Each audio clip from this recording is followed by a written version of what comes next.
जैसे कि रोज हो रहा है, आज फिर विपक्ष जब तक दिल्ली की कैग रिपोर्ट दिल्ली के विधानसभा में चर्चा में आती हैं तब तक विपक्ष भागने का नाम लेता है और कोई ना कोई रास्ते ढूंढ लेता है।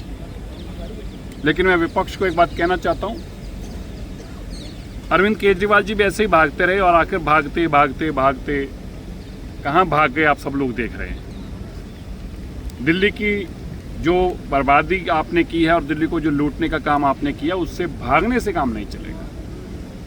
कैग रिपोर्ट आई है इन्वायरमेंट के ऊपर, लेकिन आज जैसे हमारे मुख्यमंत्री जी ने बताया, दिल्ली को जो उन्होंने सांस से रोक रखी थी, किस तरह से भाजपा की सरकार माननीय रेखा गुप्ता मुख्यमंत्री जी की अगुवाई के अंदर दिल्ली को साफ हवा देने के प्रयत्न कर रही है।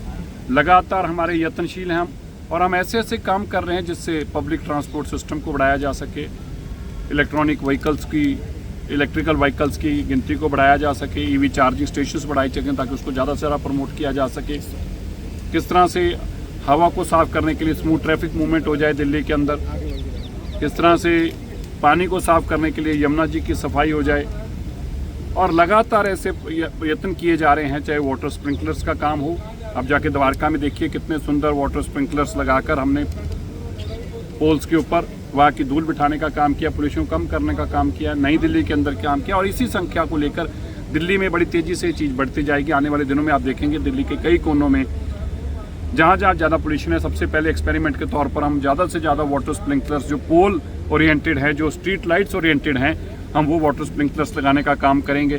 दिल्ली के अंदर इलेक्ट्रिक बसेस मैक्सिमम आने का काम अगले दिनों में आप देखेंगे।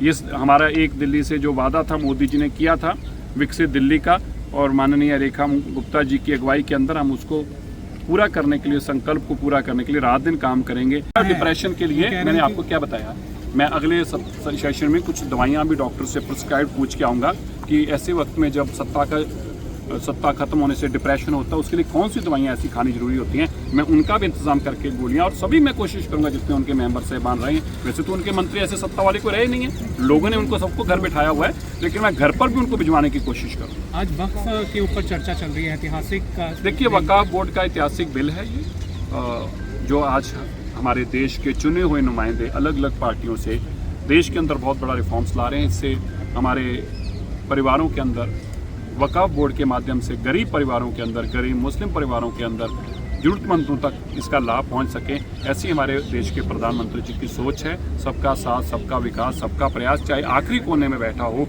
उसके लिए भी मेरे देश के प्रधानमंत्री सोचते हैं। मैं समझता हूं कि इसके आने वाले दिनों में इससे अच्छा कम्युनिटी के, उनकी मुस्लिम कम्युनिटी के अंदर भी इसका लाभ मिल सके और गरीब तक इसका लाभ पहुँचाया जा सके। इसके लिए हम प्रधानमंत्री जी का धन्यवाद करते हैं और दिल्ली देश की इस बड़ी पंचायत में सभी मेंबर साहिबान का धन्यवाद करते हैं। Thank you sir.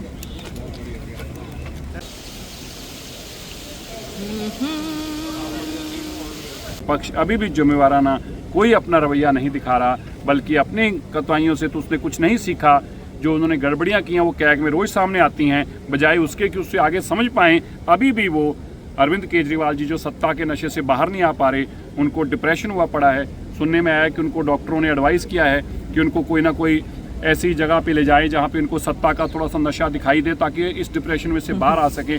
मेरी शुभकामनाएं हैं अरविंद केजरीवाल जी को, मैं उनके परिवार को भी उस समय में उनके साथ खड़ा हूँ और मैं उम्मीद करता हूँ कि जल्दी इस डिप्रेशन से बाहर आएंगे। अक्सर ऐसा होता है, इतने साल सत्ता का नशा लेने के बाद नशे को छोड़ने में समय लगता है। इस तरह का ये जिस तरह के नशे में रहने वाला आदमी को कौन से कहाँ लेके जाते हैं, रिहेबिलिटेशन। तो अरविंद केजरीवाल जी को रिहेबिलिटेशन के लिए पंजाब ले जाया गया है। पर मुझे इस बात का तो जरूर दुख है कि पंजाब के जो रिसोर्सेज को उजाड़ा जा रहा है, पर मेरी सिंपैथी अरविंद केजरीवाल जी के साथ कि इस नशा सत्ता के नशे से जो बाहर निकले हैं उस